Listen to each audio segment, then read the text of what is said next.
Right, hello folks. Just trying out here on Loom.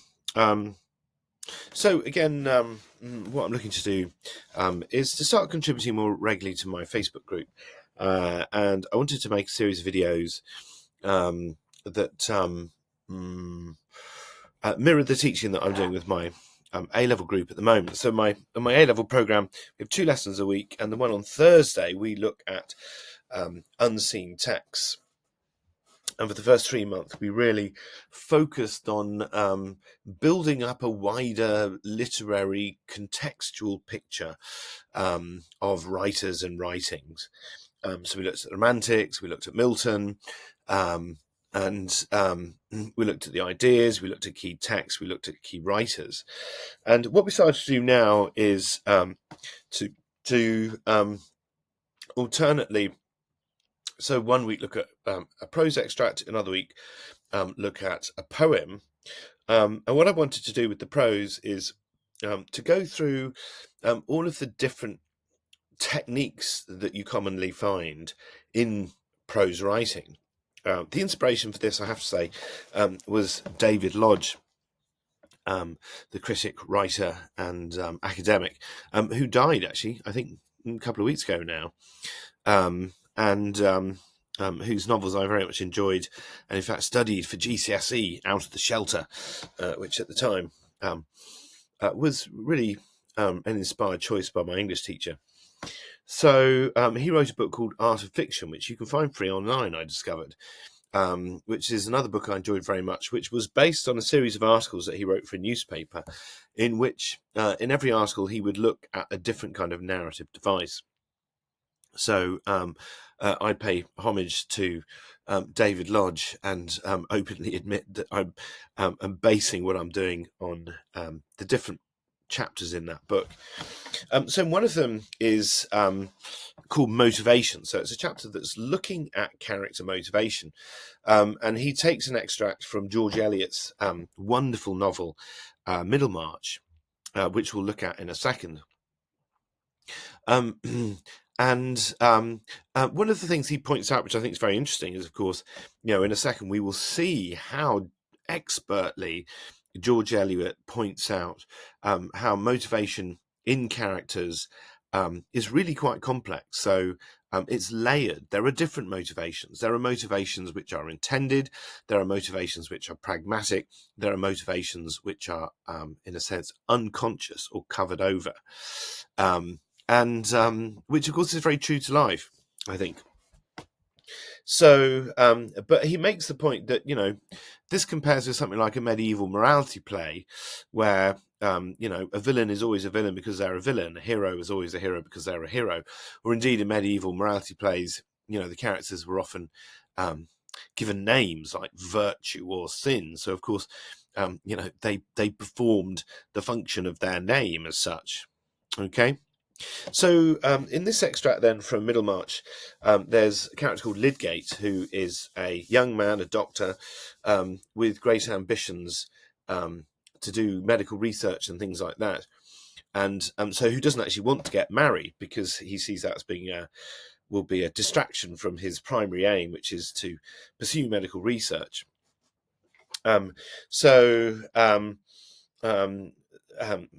So he has been avoiding going to Stone Court, which we'll see in a minute, because Rosamond, who is a young woman who has set her sights on him because he's the most eligible man around town, has fallen in love with him, and Mrs. Bulstrode has indicated to him that that is indeed the case. So he stayed away for 10 days deliberately to kind of put her off the scent as such. So that's where this extract starts. So let's begin by reading the extract, and then we will look at motivation. Let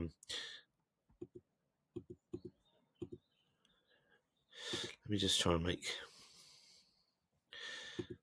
Whoa. There we go. Slightly big. Anyway. So here we go. We're going to start from here. So on the 11th day, however, Lydgate, when leaving Stone Court, was requested by Mrs. Vincey to let her husband know that there was a marked change in Mr. Featherstone's health, and that she wished him to come to Stone Court on that day. Now, Lydgate might have called at the warehouse, or might have written a message on a leaf of his pocketbook and left it at the door. Yet these simple devices apparently did not occur to him, from which we may conclude that he had no strong objection to calling at the house at an hour when Mr. Vincey was not at home, and leaving the message with Miss Vincey. A man may, from various motives, decline to give his company, but perhaps not even a sage would be gratified that nobody missed him. It would be a graceful, easy way of piecing on the new habits to the old, to have a few playful words with Rosamond about his resistance to dissipation, and his firm resolve to take long fasts even from sweet sounds. It must be confessed also that momentary speculations as to all the possible grounds for Mrs. Bulstrode's hints had managed to get woven like slight clinging hairs into the more substantial web of his thoughts. Miss Vincey was alone, and blushed so deeply when Lydgate came in that he felt a corresponding embarrassment, and instead of any playfulness, he began at once to speak of his reason for calling, and to beg her, almost formally, to deliver the message to her father. Rosamond, who at the first moment felt as if her happiness were returning, was keenly hurt by Lydgate's manner. Her blush had departed, and she assented coldly, without adding an unnecessary word, some trivial chain-work which she had in her hands, enabling her to avoid looking at Lydgate higher than his chin. In all failures, the beginning is certainly the half of the whole. After sitting 2 long moments while he moved his whip and could say nothing, Lydgate rose to go, and Rosamond, made nervous by her struggle between mortification and the wish not to betray it, dropped her chain as if startled, and rose too mechanically. Lydgate instantaneously stooped to pick up the chain. When he rose, he was very near to a lovely little face, set on a fair long neck, which he had been used to see turning about under the most perfect management of self-contented grace. But as he raised his eyes, now he saw a certain helpless quivering, which touched him quite newly, and made him look at Rosamond with a questioning flash.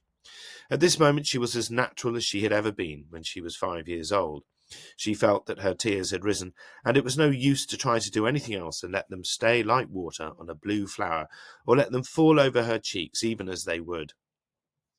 The moment of naturalness was the crystallizing feather touch. It shook flirtation into love. Remember that the ambitious man who was looking at those forget-me-nots under the water was very warm-hearted and rash. He did not know where the chain went.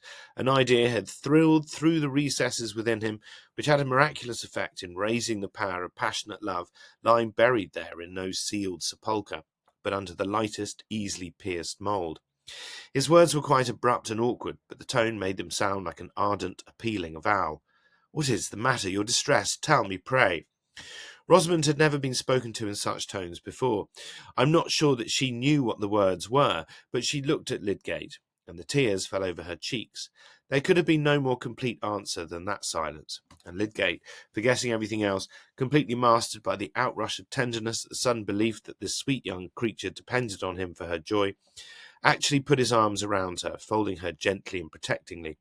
He was used to being gentle with the weak and suffering, and kissed each of the 2 large tears. This was a strange way of arriving at an understanding, but it was a short way. Rosamond was not angry, but she moved backward a little in timid happiness, and Lydgate could now sit near her, and speak less incompletely. Rosamond had to make her little confession, and he poured out words of gratitude and tenderness with impulsive lavishment. In half an hour he left the house an engaged man, whose soul was not his own, but the woman's to whom he had bound himself.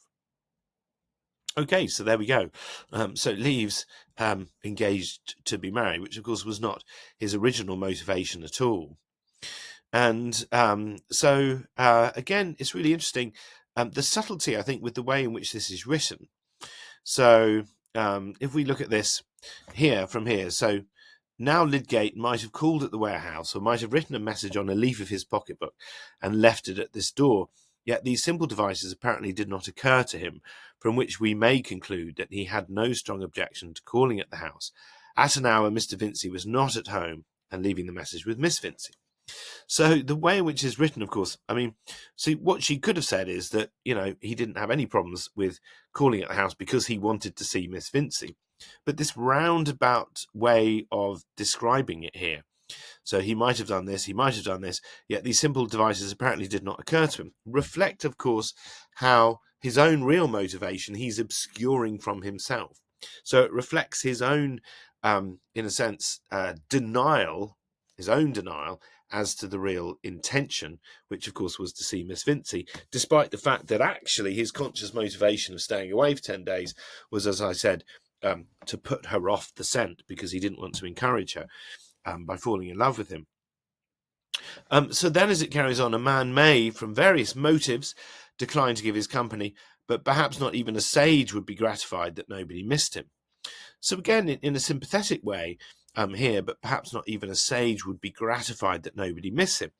What George Eliot is actually suggesting here is that his real motivation for turning up was a kind of vanity, because, of course, his vanity has been pricked by the idea that actually she's in love with him. And that's what's made him curious. So then again, here, it would be a graceful, easy way of piecing on the new habits to the old. To have a few playful words with Rosamond about his resistance to dissipation, and his firm resolve to take long fasts even from sweet sounds. And then what happens here, which is a technique which is really mastered in Victorian novels, is free and direct speech. So with free and direct speech in a third-person narrative, you start to get the echo of a first-person narrative. So here, it would be a graceful, easy way of piecing on the new habits the old to have a few playful words with Rosamond. So here, in a sense, it echoes his own thought processes. So this is Lydgate telling himself what he's going to do. So the playfulness, of course, is designed to offset any seriousness in terms of her having fallen in love with him. But still, his real intention, his real curiosity here is the fact that Rosamond, fancies him and has her heart set on him. So this then is made clear. So we come out of the free and direct speech in the final sentence, which is now authorial commentary. So it's the narrator speaking directly to us. So it must be confessed also that momentary speculations as to all the possible grounds for Mrs. Bulstrode's hints had managed to get woven like slight clingy hairs into the more substantial web of his thoughts. So this is the truth now that's being revealed by the narrator, which actually the real motivation for his being there is that Mrs. Bulstrode has hinted to him that Rosamond has fallen in love with him. So here, despite what he thinks his conscious motivations are, staying away for 10 days, his unconscious motivations, the things that, the thing that has sunk into his mind, woven like slight clinging hairs into the more substantial web of his thoughts, is the hints that she gave that Rosamond has fallen in love with him. That's why he's really here. That's his curiosity, and his vanity has been pricked by this. And so a great kind of metaphor, which you see quite often in Middlemarch, is this idea of the web. It's brilliant because in many ways here in this extract, of course, Lydgate starts off in a sense, not wanting to be trapped by marriage. He really doesn't want to get married because he wants to pursue his own medical research. His whole reason, as far as he was concerned, of staying away for 10 days was to make sure that doesn't happen. But because he's, suffering from kind of a self-denial, because he's not fully aware of his own motivations, because of the complexity of these layered motivations, actually what happens is he gets caught up in this web, like a kind of fly in a spider's web, and of course he leaves with entrammeled in the web of marriage. And of course the other brilliant metaphor here is the fact that Rosamond is playing with some trivial chain work which she had in her hands, almost kind of childlike quality to this.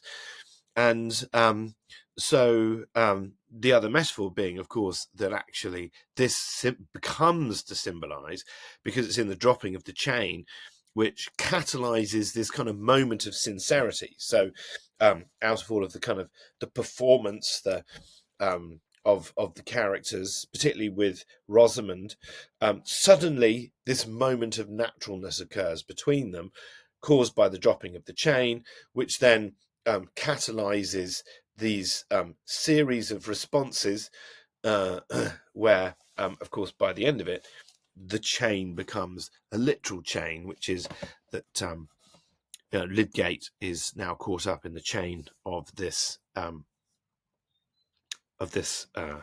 marriage. So it's brilliantly done. It's brilliantly done. And again, of course, little things like even in here the description of him speaking. So his words were quite abrupt and awkward, but the tone made them sound like an ardent, appealing avowal. So again, if you think about motivation, it's abrupt and awkward because the whole situation is awkward, but the awkwardness expresses itself as an ardent, appealing avowal, which again is another kind of step in the entrammeling of Lydgate in the web of this situation, because again, what his intention was here is not reciprocated by the way that is then being translated, of course, by Rosamond, or the way that it appears performed in the reality of this situation. And each of these little moments, the fact that he has this moment of kindness where she's weeping and he puts his arms around her to kiss her tears, again, for Rosamond becomes a declaration of his love for her, and before he knows it, he's engaged to be married. So it's a really brilliant bit of description, this, by George Eliot, and such a brilliant choice by David Lodge of an extract that illustrates character motivation in the way that it's depicted here. So there we go. So I hope that was useful, and I will, again, I think the plan is to do a series of these to mirror the teaching that I'm doing to my level students, and hopefully these will build up into being a really useful resource. Right, well, I hope you have a good rest of your days, and I will see you soon. Bye-bye now.